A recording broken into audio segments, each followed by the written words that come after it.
The story begins with a salaryman named Denisuke, who works for a big company. He tries to do his best to climb the corporate ladder, but his superiors don't acknowledge his efforts. He gets notified that he's being transferred one day, so he starts working overseas, but he realizes that the workers aren't doing their jobs, so he tells his boss that they need more resources, but his request is immediately rejected. So he starts to lose hope, but he decides to do his best, and after some time, he realizes that the workers are following his lead. He's overjoyed seeing this, and everything's starting to go well, but his boss suddenly calls him, and he gets assigned to another country. So he falls into despair, as he realizes that he has become a corporate slave, but Bike-kun suddenly crashes into him. We cut to a dark castle, where the Demon King summons his elite generals known as the Big Four. The first member is a girl named Yulmandra, and she's considered as the Master of Flames. The next general is called Ginomi, and she specializes with earth magic, while the third member, Sylphid, is the Master of Wind. The Demon King summons the fourth general, saying he's from another realm, and he's worthy to become the guardian deity of water. But we see that it's Denisuke, and he has no idea what's happening. The Demon King greets him, saying he wants him to serve as his general, but Denisuke becomes even more confused. So the Demon King reveals that he knows everything about him, telling Denisuke that he's a perfect fit for the demon army because he was an excellent employee. He's glad that the Demon King recognizes his work, but he doesn't want to work for him because he thinks a human shouldn't join the demon army. But the Demon King mentions how much he'll be paid, and he'll even have his own office where everyone will recognize him as the boss. So he realizes that the offer is too good to refuse, and the Demon King offers to return him to his world if he isn't interested, so he notes that the Demon King is actually a chill guy. But he recalls how his superiors never appreciated his efforts, and he mentions that he isn't worthy of the position. But the Demon King tells him to forget everything his superiors told him because they're all idiots. He knows that Denisuke is diligent because he watched him work overseas, and he promises to help him reach his full potential, telling him he believes in him. Denisuke is about to make his decision, but Yulmandra suddenly interrupts him, thinking he doesn't have what it takes to be in the Big Four, and the other members agree with her. So the Demon King decides to test his abilities, and he freaks out because he doesn't know how to fight. But Yulmandra thinks he has special powers, so she tells him to defend himself as she attacks him with her death kick. But the Demon King protects him, telling her he passed out because of the energy wave, so everyone realizes that he's just an ordinary human. The Demon King tells them it's true, but he still thinks Denisuke should be in the Big Four, and Yulmandra thinks it's unacceptable. Ginomi mentions that the demon army is full of evil spirits, and they're always fighting against the demi-humans, so she thinks Denisuke wouldn't last a day. But the Demon King reveals that he values Denisuke's intelligence, and he suddenly regains consciousness, but he panics because he was almost killed by Yulmandra's death kick. But the Demon King tells him to calm down, saying he has chosen the perfect test for him. He reveals that the demon army is trying to ally with the other races, but they're struggling to negotiate with the Minotaurs. He tells Denisuke that his test is to handle the negotiations and make the Minotaurs a part of the demon army, but he freaks out because he knows that it's an extremely difficult task. After that, Yulmandra leads Denisuke to the chief of the Minotaurs, but she's confident that he won't pass the test, and he thinks she's right because there's nothing special about him. But he recalls that the Demon King believes in him, so he decides to do his best anyway. He's about to meet the Minotaur chief, but Yulmandra tells him that Minotaurs are brutal, so he needs to be careful if he doesn't want to die. He sees the Minotaur chief named Terius, and he freaks out as he realizes that it can kill him in an instant. He thinks he isn't strong enough to handle the negotiations, so Yulmandra decides to help him, and she starts talking to Terius. But she suddenly becomes upset because she doesn't understand what he wants, and Denisuke realizes that she's terrible at negotiating. They leave Terius in his room, and she tells Denisuke that the Minotaurs were excited to join the demon army. But whenever she talks to Terius, he keeps saying no, and he even scattered trash around his room, so she thinks there's something wrong with him. She tells Denisuke to take care of everything, and he starts wandering around the hallway as he wonders how he's supposed to talk to Terius. He imagines himself drinking in a bar as he thinks about what to do next. He recalls the moment when he negotiated with a man who kept saying no, and the situation seemed hopeless, so he thought about giving up, but he was able to make him change his mind. He leaves the bar, and he returns to the hallway, as he mentions that he has an idea. Yulmandra reports to the Demon King, telling him Terius won't change his mind, and she thinks Denosuke will fail the test, but the Demon King tells her they should wait and see what happens. She returns to Denosuke, who's gathering the straw, and she asks him what he's doing. So he tells her he will talk to Terius, and she thinks it's impossible to negotiate with him, but Denosuke tells her they shouldn't give up so easily. He thinks the negotiation isn't going well because of a cognitive gap, so they need to work to gain Terius's trust. He tells her he will take care of everything, as she realizes that his expression has changed, and he goes to talk to Terius. The next day, Yulmandra realizes that Denosuke still hasn't left the room, and she starts looking for him, but she sees that the room is full of trash, so she thinks the negotiation didn't go well. He greets her, but she scolds him for making a mess, and she wonders why Terius isn't there. So Denosuke reveals that he's talking to the Demon King because he has agreed to join the demon army, and she can't believe it, wondering how Denosuke was able to change his mind. So he leads her to Terius, and he explains that she didn't understand him. He tells her about the moment he talked to a foreign executive, who kept saying no during their negotiations. But their talk became emotional, and the man suddenly offered to shake his hand. He explains that the man saw being passionate and having an argument as a positive thing, saying there are countries where emotional discussions have more value than a measured one. She realizes that this is the cognitive gap he was talking about, and he mentions that Terius decided to talk to him after their eyes met. He adds that minotaurs sleep on straw when they travel, so when she removed the straw from Terius's room, he had no choice but to sleep on the floor. So he was sleep deprived when he was talking to her, which explains why he was so grumpy. She realizes that she should have considered his perspective when she was talking to him, but he tells her they're both to blame, and he apologizes for being rude to her. He thanks Denosuke for helping them with the negotiations, and he leaves the castle, as everyone bids him farewell. The Demon King tells Denosuke that he has passed the test, so he's now a member of the Big Four. The Demon King tells him to raise his right arm, and he gives him a bracelet, telling him it's the mark of office for being in the Big Four. He tells Denosuke he shouldn't be afraid just because he's new, telling him to continue working based on his ideas and beliefs. Yulmandra tells him to raise his arm again, and their bracelets meet. She tells him she has accepted him as one of them, but she mentions that she still doesn't consider him as a full-fledged member of the Big Four. We see Denosuke in his office, where he looks at the organizational chart, and he notes that the command structure is perfect. He thinks about introducing himself to the other members of the Big Four, so he visits Sylphid's room. But his assistant named Belinda reveals that he hasn't been there for a long time, and she promises to tell him about Denosuke before shutting the door. Yulmandra approaches him, telling him that the Demon King is looking for him because he wants to give him a new task. So they head to the Demon King, who orders Denosuke to negotiate with the ogres. He explains that the ogres have a large influence on other demi-humans, and in terms of military strength, they're as powerful as the demon army, so the surrounding races look up to them. He thinks they're a threat, but he wants them to join the demon army, and he tells Denosuke to handle the negotiations. Yulmandra decides to join him because she wants to protect him, saying she'll be worried if he talks to the ogres alone. After that, Yulmandra tells Denosuke they should work as a team, and he thinks they should visit Genomi because she leads the demi-human troops in the demon army. So he thinks she can help them with the ogres, but Yulmandra doesn't want to see her, so she tells him she needs to make plans before they leave. We see Genomi training the demi-humans, and she notes that they were able to improve, so she tells them they're doing great. She asks Denosuke what he wants to talk about, so he tells her he needs information about the ogres. She realizes that his next mission is to negotiate with them, and she mentions that their leader Ogre is difficult to deal with, saying his enemies have branded him as a tyrant. But she tells Denosuke that her subordinates can't relax because there's a murderous demon behind him. He realizes that she's talking about Yulmandra, and he asks her what she's doing there, so she explains that she has come to pick him up because he's taking forever. Genomi tells him to leave with her, but she gets angry, wondering why Genomi isn't treating her with respect. We see Denosuke and Yulmandra waiting outside the ogre's castle, and Yulmandra asks the guards how long they need to wait, so the guards mention that they're still waiting for Ogre to let them enter.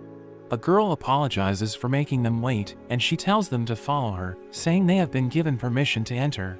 The girl leads them to Ogre, and Yulmandra greets him, but he tells her to remain silent, saying she isn't allowed to talk without his permission. He asks them if they want to join his army, telling them he will welcome them if they bring him the Demon King's head. So Yomandra becomes upset, but Denosuke stops her, and he tells Ogre that they need time to think about his offer. After they leave, Yomandra mentions that she wants to kill Ogre because he has no respect for the Demon King. But Denosuke tells her to calm down because he knows that Ogre is trying to make her angry so that she will do something he can use to turn them down. Denosuke explains that he isn't interested in negotiating with them, but he also doesn't want to start a war, so he's trying to provoke them so that he will have a reason to turn against them. She mentions that she's angry because he insulted the demon army, and Denosuke reveals that he's also upset. But he's trying not to cause a scene because he knows that it could lead to problems, saying the ogres could band together with the other nations to fight the demon army. He explains that it's okay to back off during negotiations, and she realizes that he has a point, so she apologizes for getting angry, but he tells her she helped him control his temper. She wonders what they should do next, but the girl suddenly appears, and she reveals that she's Ogre's daughter named Oral, saying she wants them to take her father off the throne. She takes them to the castle's food storage, and she reveals that the ogres are experiencing financial difficulties, so everyone's struggling to feed themselves.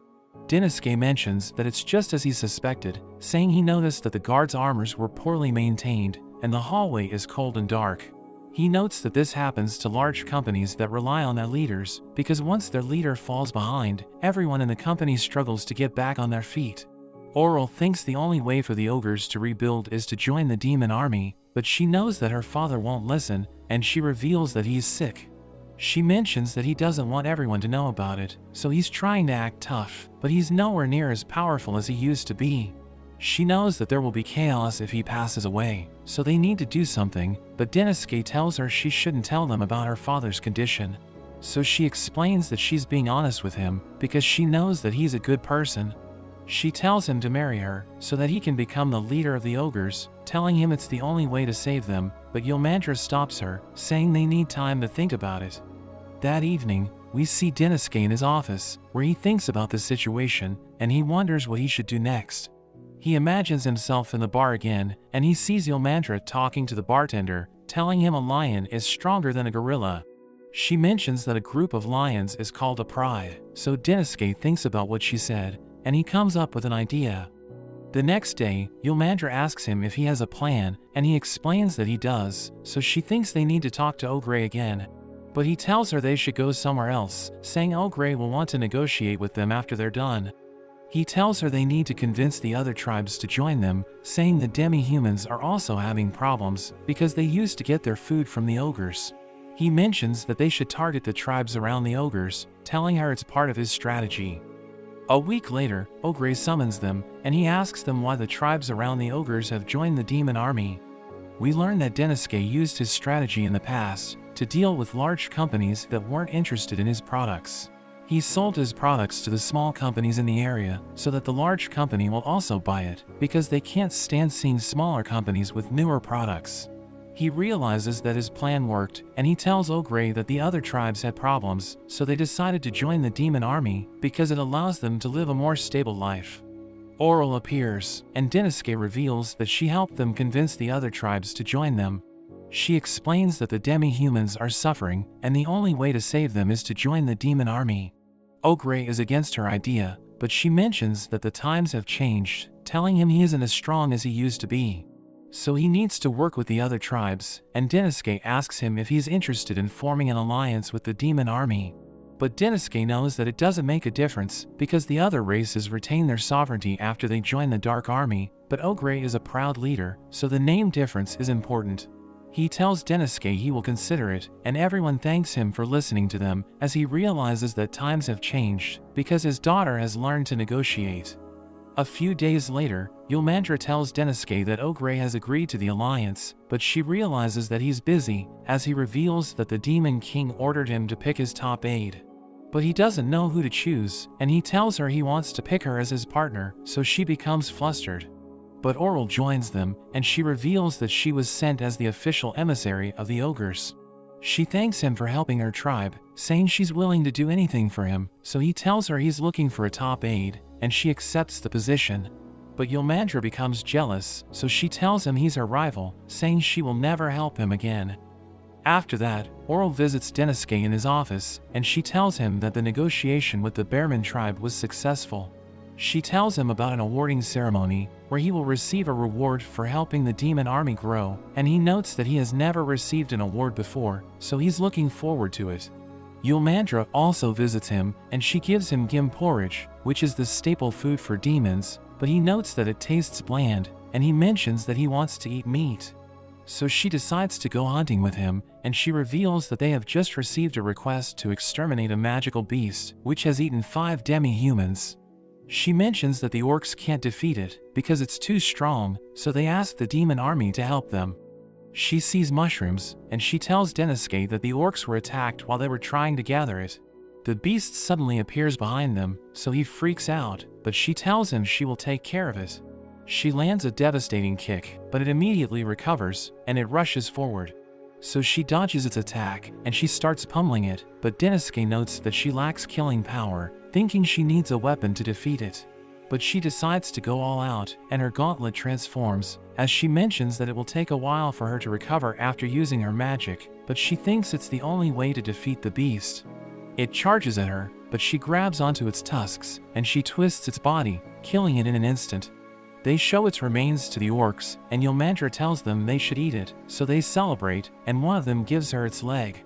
Denosuke asks her if she can cook it, so she mentions that she can, saying she will grill it over the fire.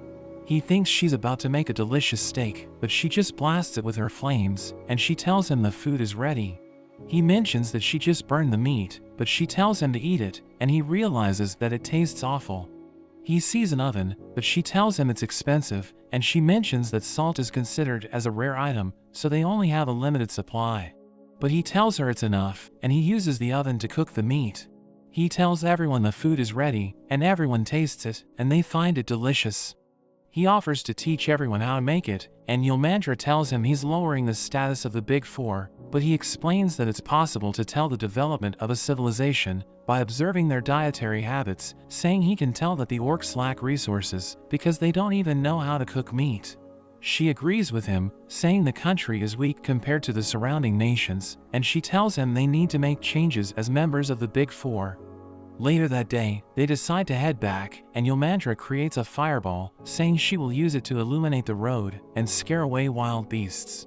She mentions that demi-humans can't use magic, and Denosuke wonders if Sylphid is a demon or a demi-human. So she explains that she isn't sure, because he never shows up during their meetings, but she thinks he's a demon because he can use magic. She starts leading the way, but Denosuke reminds her about her battle with the magical beast, saying she struggled because she lacked equipment.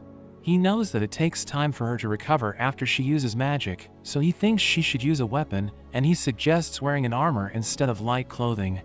But she becomes upset, and she reveals that she finds his remarks insulting, so she tells him to wait for the orcs to escort him back. She mentions that his focus on efficiency doesn't sit well with the demons, and she jumps away, as he wonders why she's angry.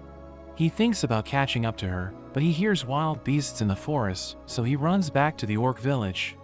The next day, Denosuke reports to the Demon King, who wonders why he didn't return with Yolmandra. He thinks he isn't worthy to be in the Big Four because he has a dispute with her, but the Demon King orders him to make amends, saying it could help him understand the world better. After that, Denosuke continues to wonder why Yolmandra is angry, and he notes that there are demi-humans and demons in the city. He observes everyone around him, but he wonders why demons are wearing revealing outfits, and he recalls that they're the only ones who can use magic. He decides to do his research, and he learns that a muscular body is like a badge of honor for them, because they need to train their bodies to improve their magic. They were revealing outfits because they want to display their magical power, so he realizes that she was offended when he told her to wear armor, since he was telling her to hide her body. Meanwhile, we see Oral chopping wood, when Yolmandra runs to her, and she asks her what she should do, because Denosuke didn't compliment her body, so she thinks he hates her. But Oral reminds her that he's nothing like them, so he probably thinks she's a pervert because of her outfit. She wonders what she should do to make it up to him, but Oral just tells her not to worry, because he's a good person. We see Denosuke in the bar again, and he enjoys the food, telling the bartender it's delicious. He mentions that it's his specialty, and as Denosuke sees him smiling, he realizes what he needs to do. He rushes to meet Yolmandra, and he tells her she has an amazing physique, while she mentions that she always wanted him to praise her body. But they suddenly feel awkward, and he apologizes for offending her, but she mentions that she should be the one saying sorry because she left him in the forest. He mentions that he wants her to be his partner, and she becomes flustered because she thinks he's confessing his feelings to her, but we learn that he just wants to continue working with her. At the awarding ceremony, the Demon King commends Denosuke for successfully negotiating with the other races, and he gives him a magic stone as a reward. But Denosuke explains that he couldn't have done it without Yolmandra, so he wants her to have it. But she's shocked by his actions, because she thinks he's proposing to her, so she scolds him for doing it in front of everyone. But we see Belinda watching them, and she realizes that the demons have finally recognized Denosuke. The Demon King summons Denosuke again, and he thinks he has done something wrong, so he immediately apologizes, saying he'll do anything to make amends.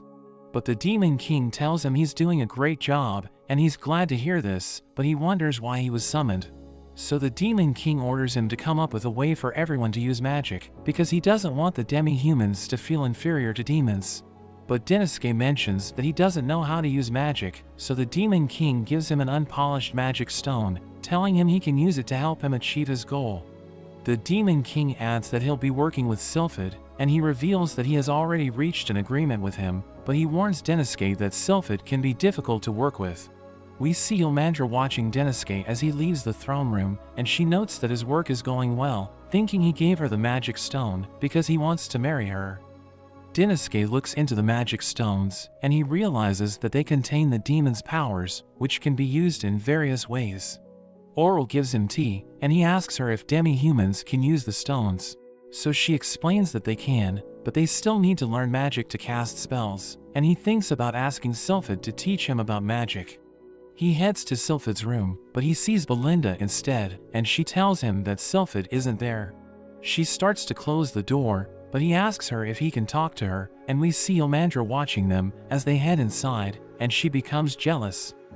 Denosuke asks Belinda if she's Sylphid, and she tries to deny it, but he notes that demons worship a strong physique, so they don't usually wear glasses. He adds that her name doesn't appear in the demon army's roster, and he mentions that the Demon King told him that Sylphid likes to avoid working by pretending to be someone else. So she admits that she's Sylphid, and he wonders why she disguises herself as a puppet, so she reveals that she doesn't want anyone to learn about her identity because they won't stop giving her tasks. He wants to talk to her about magic artifacts, but she reveals that she already invented one a long time ago. She shows him the artifact she made, telling him the base is made of a mineral, which lets magic pass through it, and there are magic stones attached to it, so the user can use different types of magic. He thinks it's amazing, telling her to mass produce it, but she reveals that it costs 10 million, and he can't believe how expensive it is. She explains that magic stones are rare, and her artifact uses the highest grade, so it's ridiculously expensive. She mentions that he'll need a huge budget to mass produce it, so she tells him to give up, but he suggests changing its design so that the user can only use one type of magic. She realizes that it will allow them to cut costs, because lower grade magic stones will be able to be used. He gives her the stone the Demon King gave him, telling her to use it to test the idea, and she decides to start working on it. But she mentions that she will need to pull an all-nighter, and she tells him to assist her. She drags him into her lab, and we see Yolmandra at the door, as she notes that it's getting late, so she wonders what they're doing in the room. She tries to open it, but she realizes that it's locked, so she shouts at them to let her in. The next day, we see that Denosuke is exhausted, but Sylphid is happy because they were able to finish the artifact. She calls it the Rosmarin, and she notes that it's cheaper than her prototype, so they can mass produce it. She wants to test it right away, but he tells her he needs to rest, so she gives him an hour to take a break. He prepares to leave her room, but Yolmandra suddenly bursts in, wondering why he spent the night there. She sees him on the floor, so she wonders if he's okay, but Sylphid tells her to stay quiet. Yolmandra asks her about Belinda, but she plays dumb, and Oral appears with the demon Lilim, telling Yolmandra they need her help to defend the villagers, because the Asiato birds are attacking. Sylphid notes that it's the perfect chance to test the Rosmarin, so they head to an open field, where she tells Deniske to try casting a spell. He wonders if it's safe to use, but she tells him not to worry, because he will only lose his arm if it malfunctions, so he worries about getting hurt. She teaches him how to use it, telling him to imagine that the stone is a part of him and allow its magic to flow through his body. He manages to summon a fireball, and they see the Asiato birds approaching, so she tells him to burn them. He throws his fireball, and he hits one of them, but she tells him to keep going, so he continues to blast them with his flames. But the Rosmarin suddenly reaches its limit, and one of the birds prepares to attack him, so she uses her wind magic to protect him. He tries to activate it again, and it creates a piercing sound, which stops the birds. But he realizes that it's not working, and they charge in, so she uses her wind magic to blow them away. She realizes that the magic stone burned out, so she thinks they need to change the low-grade stones, telling him the experiment was a failure. That evening, they eat the Asiato birds with the demi-humans, as Deniske realizes that they aren't strong enough to defend themselves. Sylphid adds that they live in poverty, but they're good people, and she reveals that she was born into an elven merchant family, but she left her home when they ran into problems. The demi-humans helped her survive while she was wandering outside, and she wanted to help them, because they couldn't use magic, so she decided to create the artifact. But she was busy with her job, so she stopped working on it, and she tells Deniske she wants their project to succeed, because she wants to help the demi-humans.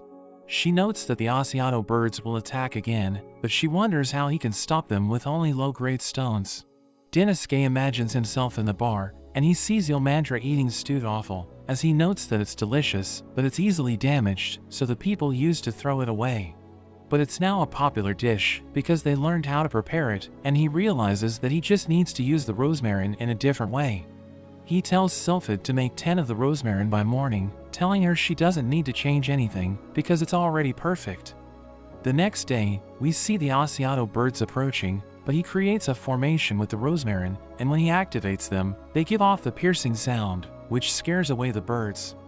Deniske and Sylphid report to the Demon King, telling him they can use the Rosmarin to protect the villagers by scaring away the monsters. He praises them for inventing it, telling Sylphid to mass-produce it and distribute it to the villagers. After that, Sylphid thanks Deniske for helping her make a breakthrough, and she gives him an artifact she made, telling him he can use it to cast fire magic 30 times. He returns to his office, but Ilmandra suddenly opens the door, knocking him down, as she reveals that Oral told her everything, so she feels like an idiot for getting jealous. She thinks he will never leave her, because he gave her the magic stone, but she asks him if he's okay, telling him to wake up. We see Deniske in the bar again, and he sees Kinomi trading stocks, realizing she's a pro. But Ilmandra tells her to remove her hood when she's inside the shop, and they start fighting, as Deniske notes that he also needs to take off his work attitude. Deniske and Ilmandra head to the market, and he mentions that her outfit is cute, telling her she looks different. We learn that she told Oral that he asked her to accompany him, so they thought he invited her to go on a date with him. She thinks about wearing a revealing outfit, because she wants to attract him, but Oral thinks he won't like it, telling her to wear a cute and innocent dress instead. She's glad that she followed Oral's advice, thinking her date will go smoothly, but he tells her they will do market research, and she's disappointed that they're just there to work. He reveals that their goal is to gather information, which can help them speed up the growth of the demon army, but he tells her they should start by walking together like their customers. A merchant recognizes him as a member of the Big Four, telling him he stands out because of the way he dresses up. He realizes that the merchants are a great source of information since they're updated on the news and rumors.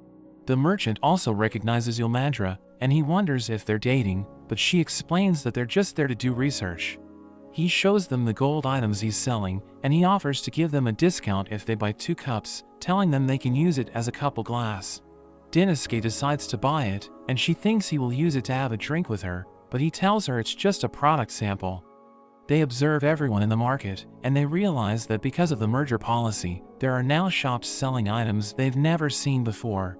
But Deniske notes that there's a food issue, saying their population is growing, so it's difficult to provide food for everyone. He mentions that the price of Gimu has increased, and Ilmandra reveals that she tried to haggle with a merchant, but he told her he can't make a profit if he reduces the price of Gimu.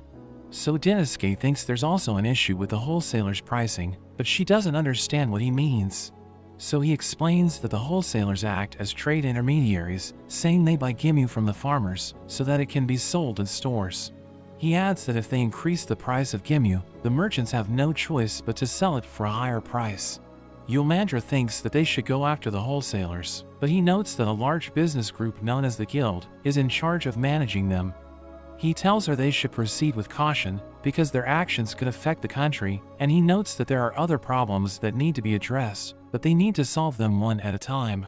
He notes that they're done with their market research, and he asks her what they should do next, telling her they still have time. She thinks they're finally going on a date, but Ginome interrupts them, telling them she's there because it's Ria's day. She explains that it's an ancient tradition where people shower their significant others with gifts, but a couple suddenly approaches her, and they beg her to help them save their business. They reveal that they've been selling a food called kamozu for several years, but their business isn't doing well, so they thought about giving up. But a businessman named Butagarian placed a large order on the spot, so they stayed up late to complete it. But when they tried to deliver the goods, he suddenly backed out because he realized that kamozu had to be eaten within a day. So their shop is now filled with kamozu, and they're afraid that their business will close down if they can't sell all of them. Ginome knows that Denosuke is an excellent cook, and she asks him if he has any ideas, so he tastes the food and mentions he knows how to save the store. So she tells him to take care of it, and he mentions that they need to sell 300 kamozu today. He notes that it tastes like a food in his world called mochi, but he mentions that it doesn't have anything that stands out, so he suggests using it to make different dishes. The couple mentions that it used to be popular with the elderly, but they recently stopped buying it, and the younger people haven't even heard of it. He suggests splitting up to get things done, because they're running out of time, telling the couple to come up with a new kamozu recipe, while Yulmandra visits the other stores to ask for help. Denosuke walks around the market with his drum, and he tells everyone to enjoy themselves, since it's Ria's day. But the elves don't know about it, so he tells everyone it comes from a legend, where a boy who sold kamozu fell in love with a beautiful girl. But the king banned them from meeting each other because he wanted to marry her.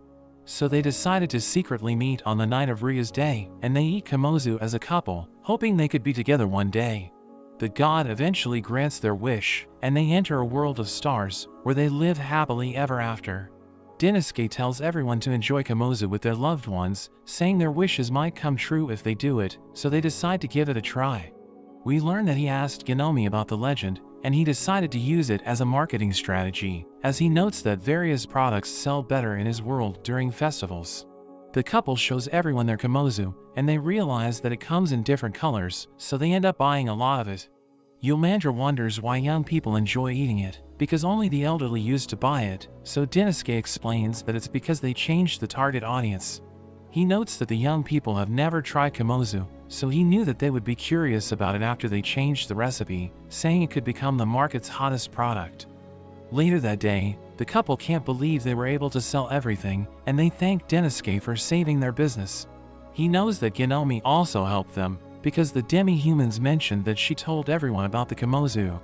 The couple gives him kamozu as a token of appreciation, and Yulmandra becomes flustered, wondering if they will eat it together. He gives her one of the cups he bought, telling her to accept it as a thank you gift, but she thinks he's preparing for their marriage. She asks him about the wish he'll make when he eats the kamozu, but he wishes for the success of their next mission, so she becomes upset, telling him to stop thinking about work. After that, he reports to the Demon King, and he shows him one of the cups he bought, telling him a neighboring country is selling gold items to make profit. He notes that it's a rich country, so he suggests trading with them, saying it will help strengthen the demon army and solve the food crisis. But he mentions that they need to sell a product more valuable than gold, and the Demon King tells him they should sell the rosmarin. But he explains that it's a unique technology of the demon army, and he's afraid that the other nations might copy it. But the Demon King mentions that Sylphid has a rare talent, so it's difficult to imitate her success. He adds that it doesn't matter if their technology is stolen, because the other nations can't take away her talent, saying they can come up with new inventions as long as they work together. But he warns Denosuke about the King of the Land of Gold, saying he's difficult to work with. Denosuke prepares to go on his first business trip as a member of the Big Four, but Yulmandra tells him to be careful, because the King of the Land of Gold is unpredictable. She mentions that he was angry when a merchant sold fake goods, so he fed him to a crocodile, and Denosuke becomes nervous hearing this. He reaches the Land of Gold, which is also known as the Rampage Kingdom, and he notes that the demon army has been exporting grain as its main trade. But because of the food shortage, they need to find other goods to sell. He notes that the Rampage Kingdom will give them a steady supply of gold if his negotiation is successful, so he realizes that the future of the demon army rests on his shoulders. He heads to the throne room, where he meets the King of Rampage, and he formally introduces himself. But the king suddenly interrupts him, saying he already knows everything about him, but he wonders why Denosuke didn't show up to greet him after his probation. So he immediately asks for forgiveness, as he notes that the situation has taken a bad turn, since the king is displaying his superiority. He asks Denosuke why he's there, so he shows the king the items he brought, saying they were made with the highest quality silver. But the king destroys them with his lightning, asking Denosuke if he's making a fool of him. But we learn that everything's going according to his plan, and he shows the rosmarin to the king, telling him it has the ability to repel monsters. He mentions that it was made by the demon army, and the other countries don't have it yet, saying it can protect the miners of the Rampage Kingdom by scaring away the golems that haunt the mines. He tells the king to consider buying the rosmarin, but he summons his crocodile, telling Denosuke to prove that it actually works. So he activates it, and the crocodile turns back, but it lunges at the king, so Denosuke prepares to use his fireball, but the king zaps it with his lightning. He realizes that the rosmarin works, and he mentions that he finds Denosuke interesting because he has the guts to talk to him, and he even tried to burn the crocodile when it attacked him. So the king decides to buy the rosmarin, asking him how many he can produce, so he mentions that he can make 200 a month, but the king wants him to deliver it in a week, and he pays him up front, saying he wants all the stones from the demon army. After that, Denosuke tells Sylphid that they need to produce 200 sets in a week, but she explains that they can't do it because they've just established the mass production system.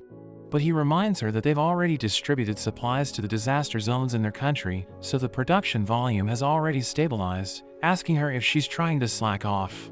So she promises to complete the king's order, but his messenger suddenly arrives, telling them he was impressed by the rosmarin, so he wants to add another 100 to his order.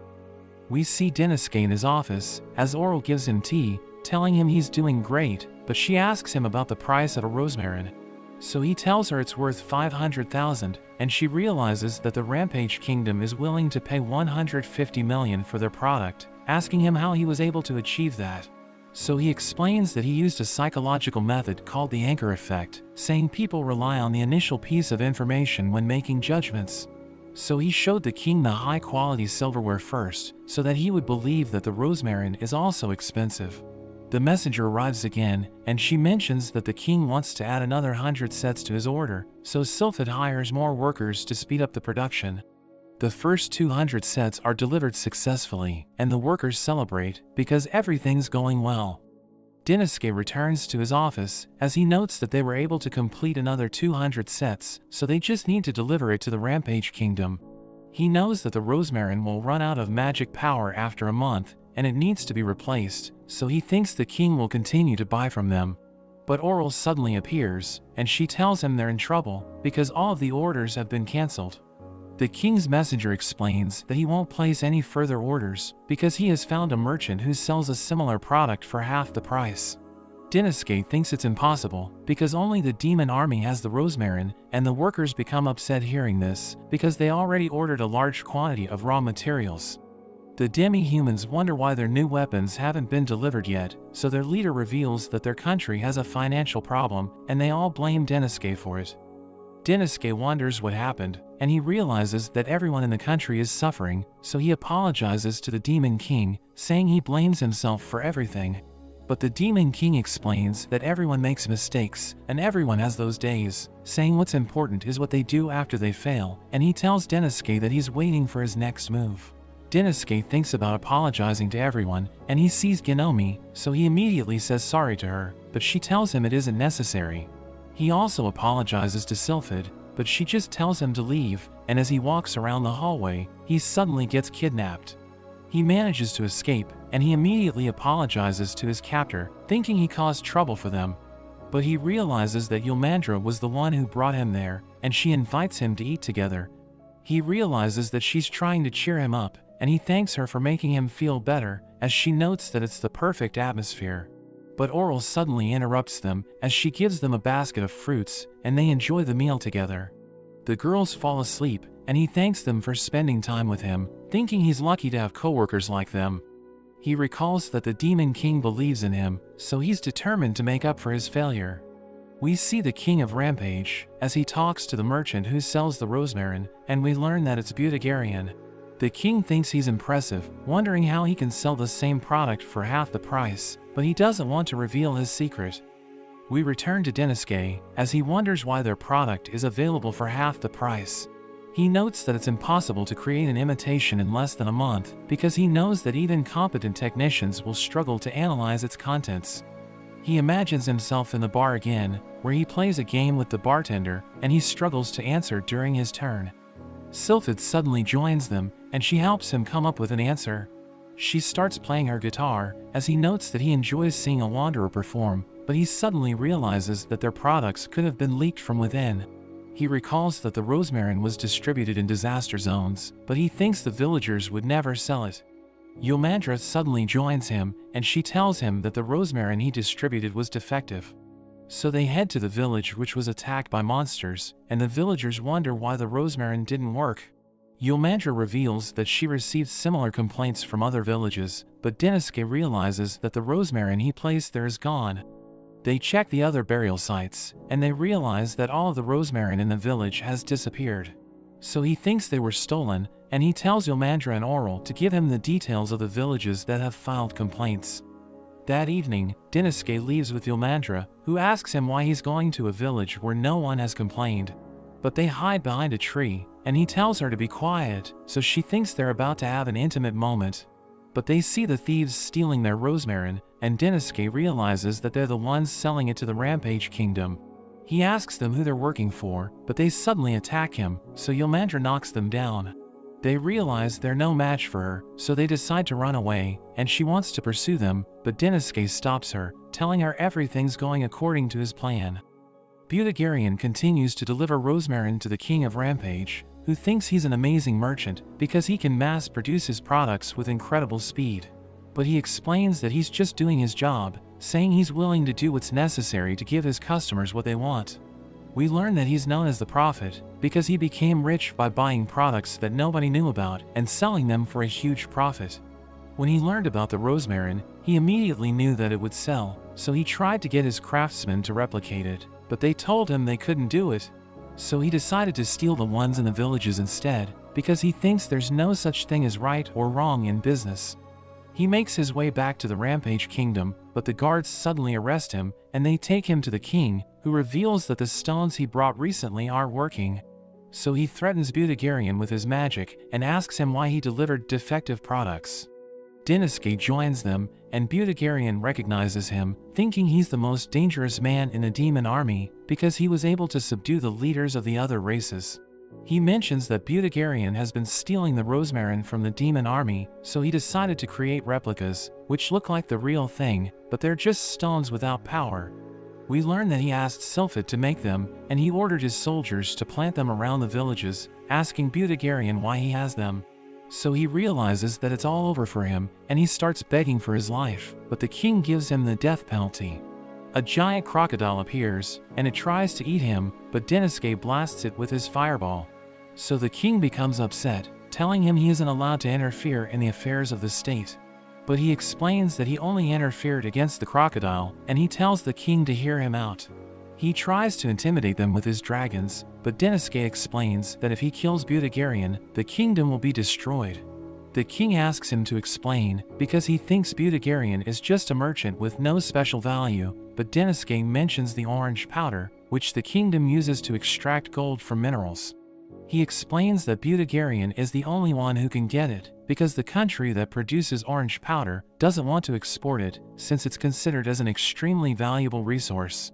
He reveals that there was a civil war because of it, so they don't allow other nations to get their hands on it, saying Butagarian is the only one allowed to do business with them.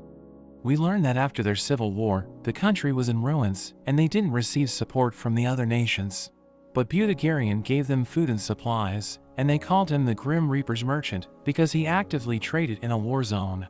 So the country feels indebted to him, and they gave him special permission to trade their goods.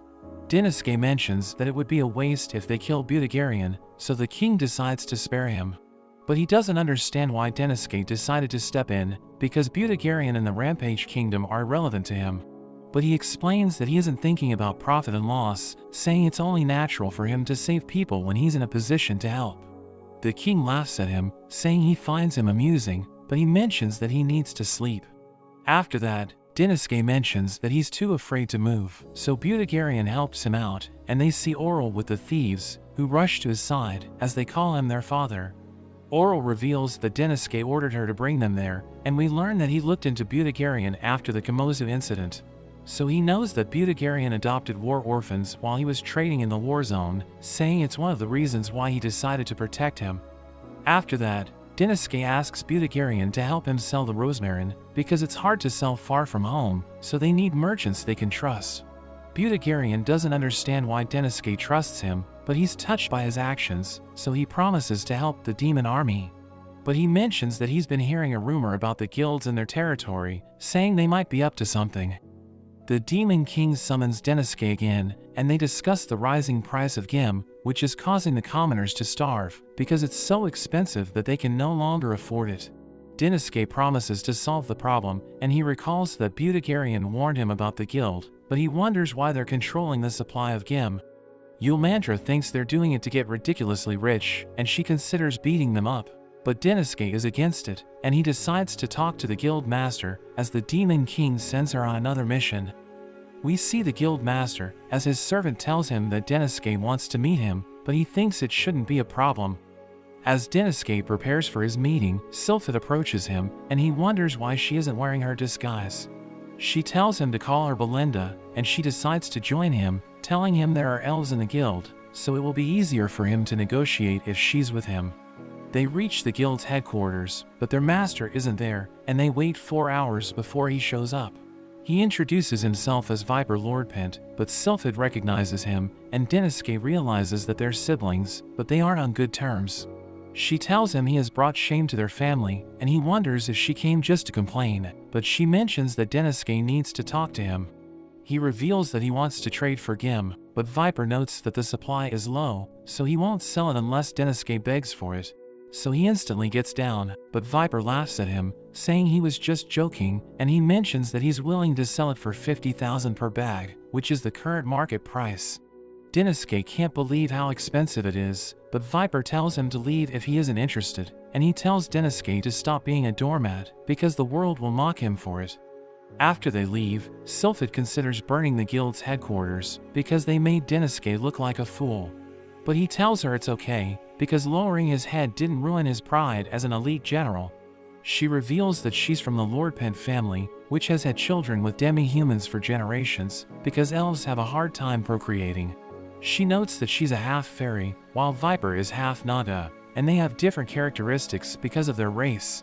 Viper was extremely greedy, since he's half-Naga, so he worked with the others to burn down the elf village, and he sold the villagers to traffickers.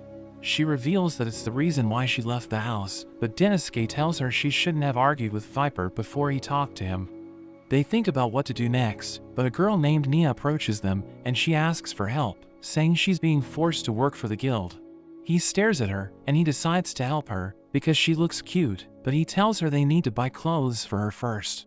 He buys a dress for her, and she mentions that she wants to escape from her horrible life, so he promises to save her, telling her to share her story with them. He realizes that she was separated from her parents, and forced to work for the guild with little to no pay, so he asks her if she has information that can help them. She reveals that the guild is spreading a rumor, which makes everyone believe there will be a calamity, so they'll no longer be able to buy food. He realizes that the guild is spreading it, so that they can raise the price of gem, and she reveals that the guild is stocking up, so that they can maximize their profits. He wonders if there are people who disagree with the guild master, but she explains that most of the officers are Lordpents, and they bribe the other members to work for them. He notes that the guild is evil, but he mentions that they need proof because they can't act without a good reason. Sylphid suggests killing Viper while he's asleep, but Deniske notes that they need to fight fair, saying they should use their authority as members of the demon army. We cut to the guild headquarters, as Deniske arrives with the others, telling Viper they need to do an emergency audit. We learn that Deniske planned the surprise visit so that they can find the GIM and transaction books, thinking the guild won't have enough time to hide the evidence. But Viper tells him to go ahead, and they head to the warehouse, but they realize that it's empty. Deniske can't believe it, but he sees skid marks on the floor, so he realizes that the GIM was moved away. Viper arrives with his men, and Deniske notes that they look confident, so he thinks they prepared in advance because they learned about the emergency audit.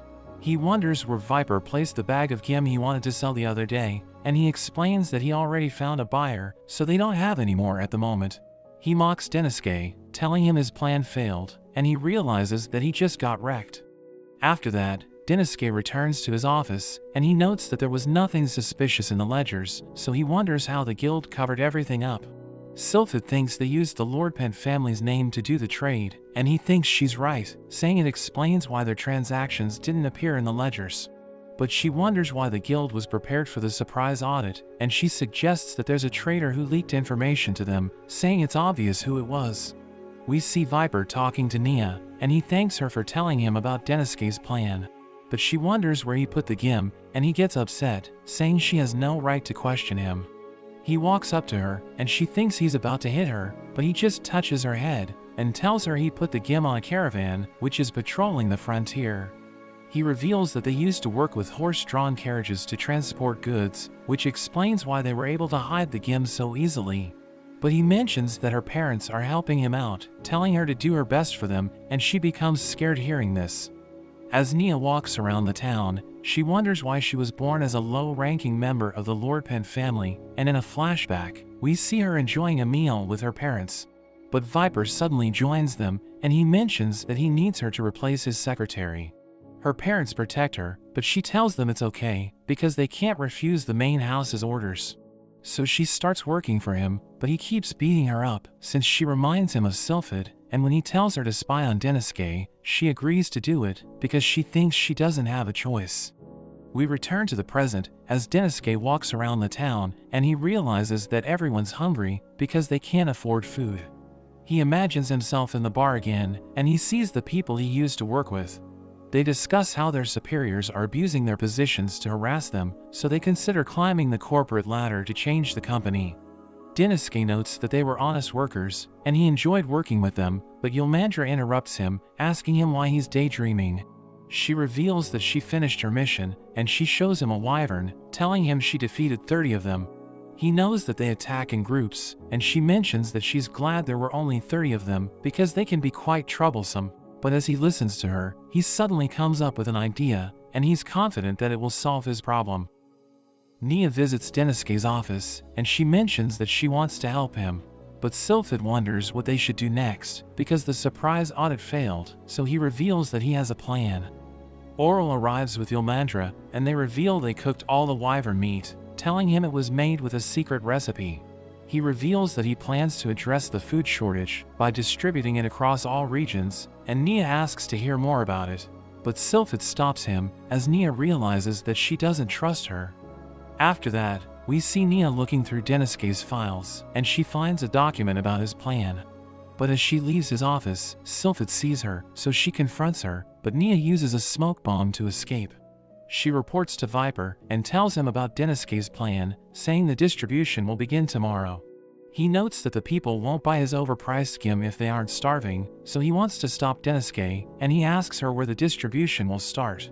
She knows that the first stop is Center Street, but she thinks about everything he did to her, and tries to mislead him by telling him it will start in the suburbs.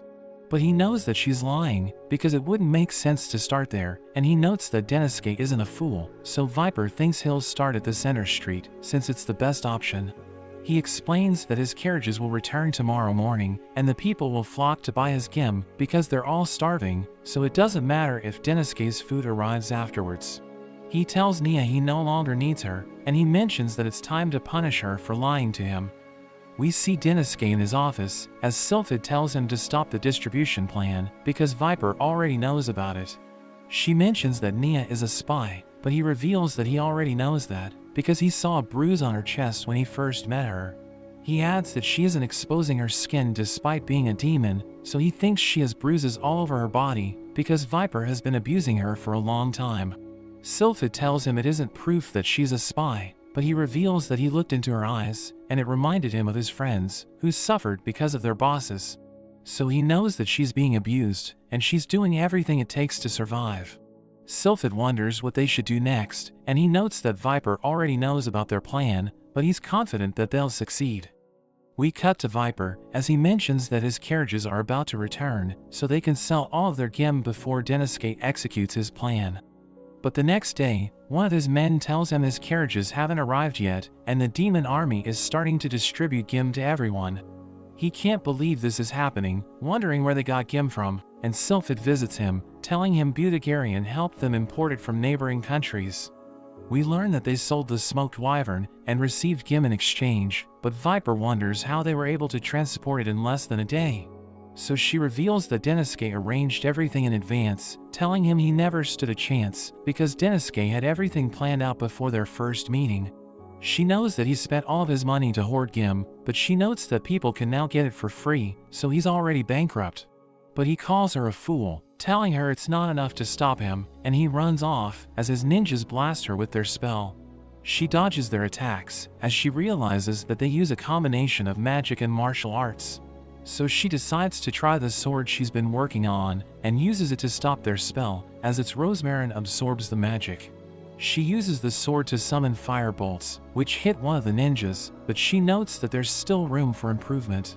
The other ninja lunges at her, but she creates a gust of wind, which blows him away, and she mentions that she doesn't need to use weapons to defeat them.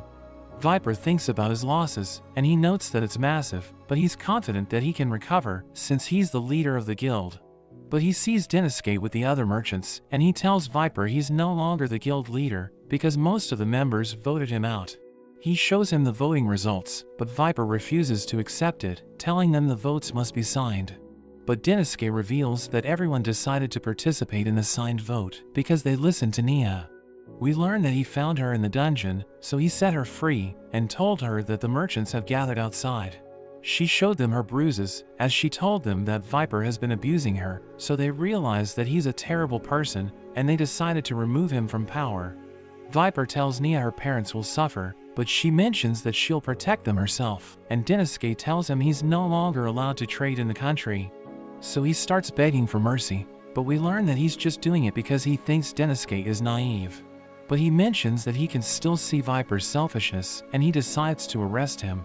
But Viper refuses to surrender, and he tries to attack Denosuke, but Sylphid stops him, telling him it's all over for him. The soldiers prepare to take him away, but he tells Denosuke he didn't lie to the people, because it's true that a disaster will befall the country. Nia apologizes to Denosuke, and she wants to be punished for betraying him, so he tells her to come to the castle. But she realizes that he just wants her to serve as his secretary, because he made a deal with her parents. We learn that Viper's gem was late, because her father sabotaged the leading carriage, and caused its wheel to fall off. Denosuke explains that he betrayed the Lordpent family for her, because he wanted the demon army to ensure her safety. Denosuke tells her to help him reform the guild, and she promises to do her best. He introduces her to Oral, and Nia looks forward to working with her, as he imagines himself in the bar again. He sees his friends there, and they tell him they're all doing well, but he suddenly wakes up, as Nia and Oral tell him the Demon King wants to meet him, because there's an emergency. We see an army of dragons making their way to the country, as the Demon King realizes that the disaster has finally come. Yulmandra tells Denosuke that the number of wyverns keeps increasing, and they're attacking the city, so the Demon King ordered the entire army to fight them. She notes that the Big Four have a special mission, and Sylphid has been sent on patrol, while the other three are responsible for repelling the invasion. The group reaches the Demon Fort, which is composed of 3 fortresses, and we learn that it's built along the country's borders.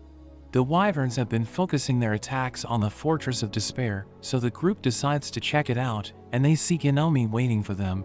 She calls Denosuke a hero because she knows about his achievements, but Yomandra tells her he's a useless weakling, and she starts arguing with her.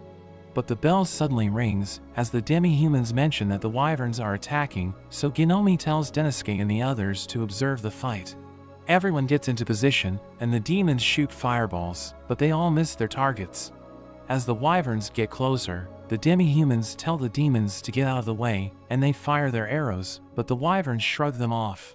The demons start arguing with the demi-humans, who tell them not to disrupt the formation, and Yomandra realizes that it's a mess. A wyvern prepares to attack them, but she blasts it with her flames, and punches it to the ground. Denosuke watches her, but another wyvern appears behind him, so Ginome shoots its eye, and slices off its head. She tells the demi-humans to avoid close combat, and aim for the eyes, while Yomandra orders the demons to attack when the wyverns get closer. Everyone follows the battle plan, and they defeat the wyverns, but we see that they're all exhausted.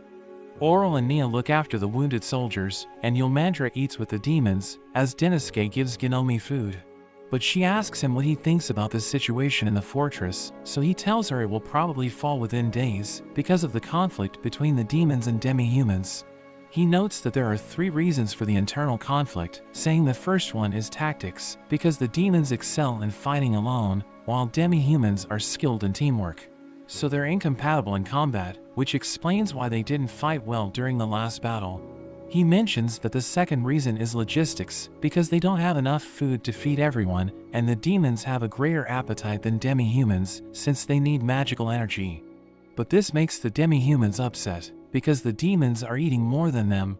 He notes that the third reason is the racial discord among soldiers, because the demons and demi-humans have been in conflict for decades, so there's a massive gap between them.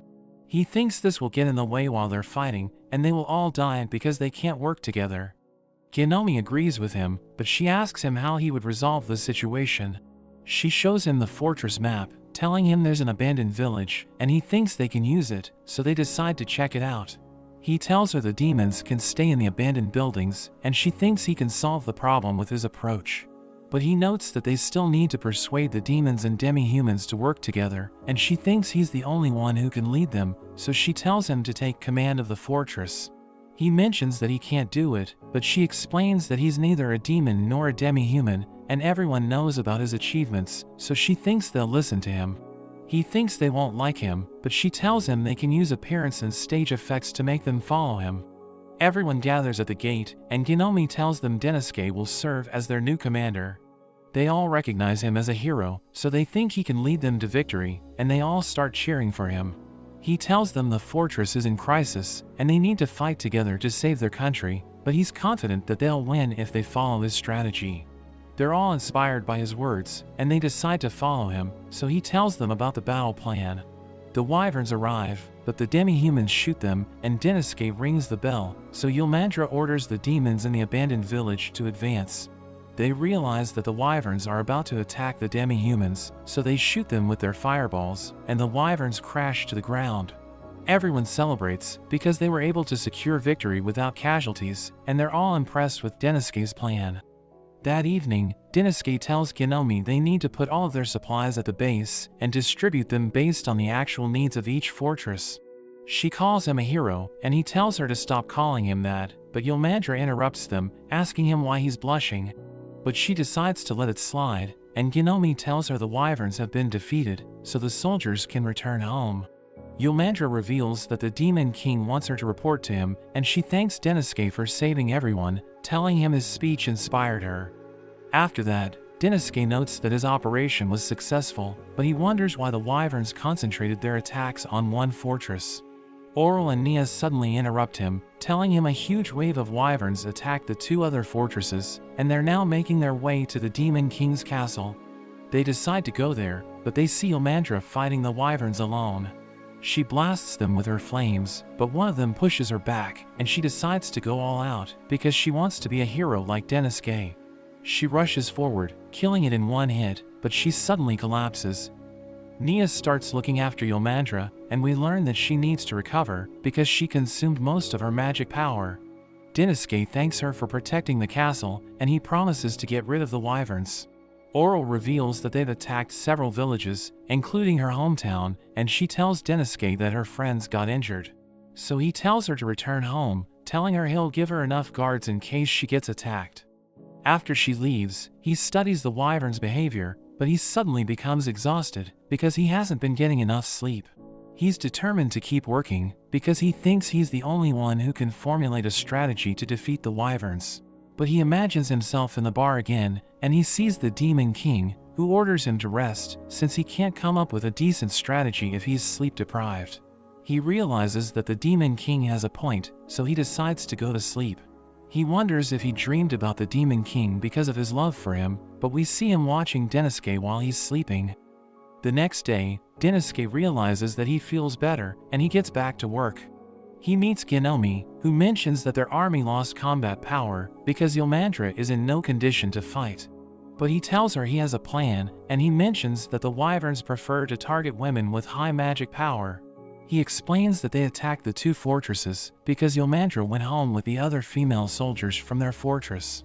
He notes that they even followed her to the Demon King's castle, so he's convinced that they wanted to capture her. Ginome thinks he's right, but she asks him what he plans to do next. We see Denosuke talking to the soldiers, as he mentions that it's time for the final battle. He tells them about his plan, saying they'll use the female demons to lure the wyverns so that they can wipe them out. But everyone hesitates because they think they're doomed if the plan fails, so he explains that he isn't a hero, telling them he isn't as powerful as the other members of the Big Four.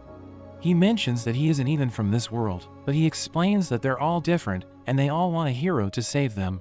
But he tells them there are no heroes in their country and they're the only ones who can protect their families, so they must fight together to defeat the wyverns.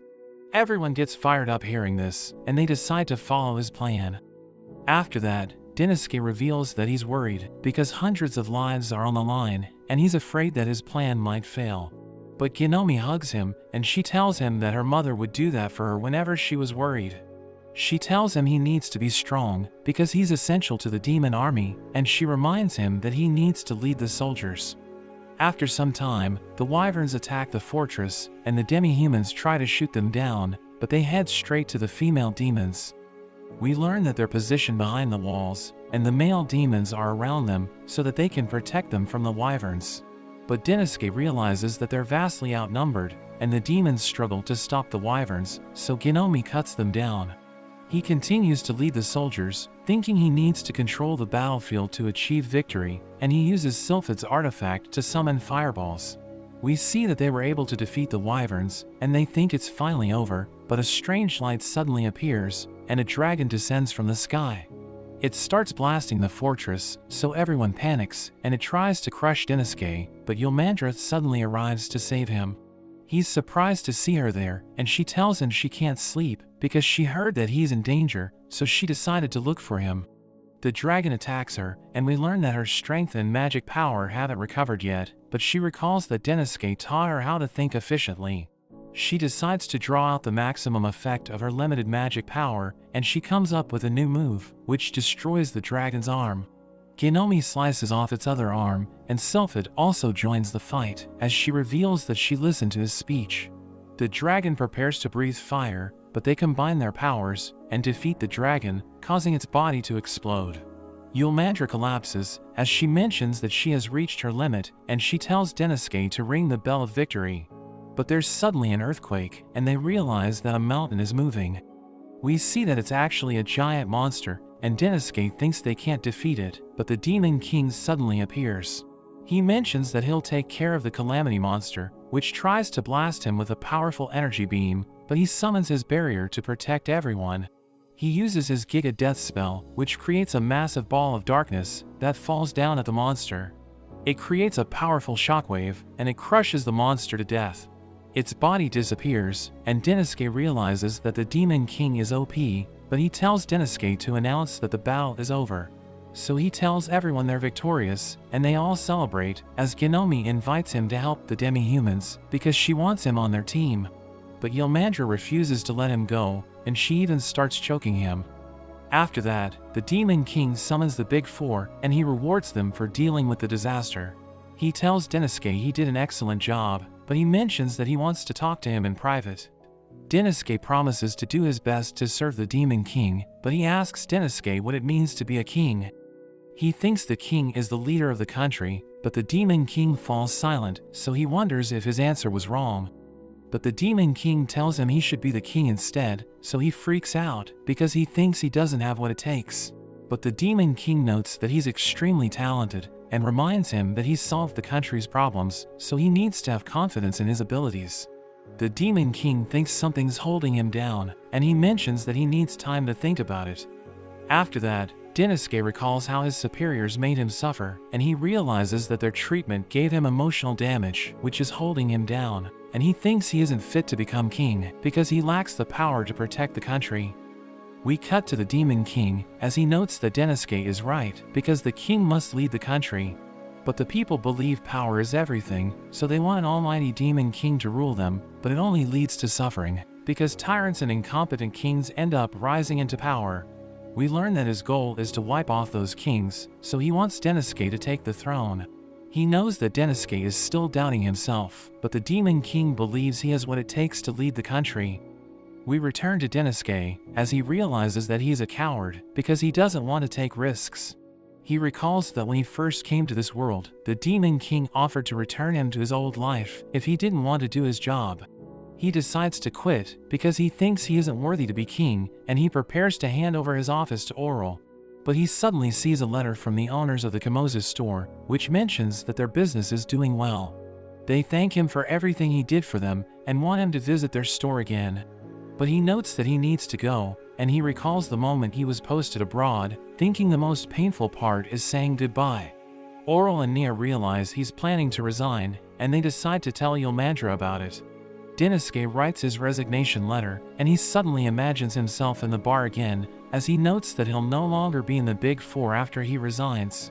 He recalls everything that happened, as he notes that he got to work with some amazing people, and he even has the best boss in the world. He thinks it's the perfect place to work, but he needs to quit because he isn't strong enough to be with them.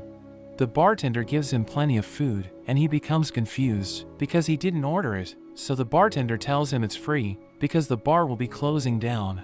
Denosuke thinks it's too sudden, and he doesn't know what he'll do after the bar closes. But the bartender tells him he no longer needs to go there, saying he should know it better than anyone. He decides to say goodbye to everyone and talks to Genomi, who shows him a demi-human fighting a demon. She reveals that she talked to Yomandra, and they decided to have the demi-humans train with the demons so they can better work together in the future. But she isn't sure if she can lead the demi-humans and the demons at the same time, because she doesn't know what to do if they start fighting. But she tells him she isn't afraid of change, and she mentions that they should never doubt their abilities, telling him she still needs his help to work with Yomandra. He tells her he has something to say, but she walks away, telling him she's always there if he needs help. After that, he visits Sylphid, who reveals that she formed a team to improve Gim so that they can produce more in the future and solve the food crisis. She notes that she used to avoid dealing with the issue because she doubted her abilities, but she decided to do it anyway because she wanted to help the demi-humans who fed her when she was hungry. She thanks Denosuke for helping her change her mindset, and she tells him to follow his heart because it will help him come up with the right answer. Denosuke thinks about what she just said, but Yomandra suddenly appears, and he tells her the Demon King wants him to become his successor, but he doesn't know what to do. She tells him he forgot the most important thing, and reminds him that they're partners, so she'll always stay by his side, telling him to be more confident in his abilities. But he suddenly starts crying, and thanks her for being kind to him. Denosuke finally makes up his mind, and he tells the Demon King that the others inspired him to stop limiting himself. He mentions that he's willing to take the throne, but he knows he's nowhere near as powerful as him, so he notes that he'll do things differently, saying his goal is to become a king that doesn't need to use power to get what he wants. He knows that he still has much to learn, but he promises to do his best, and the Demon King promises to guide him, so that he'll become the greatest leader in the world. But that's where this video ends. Remember to like and subscribe to the channel. Thanks for watching, and I'll see you next time.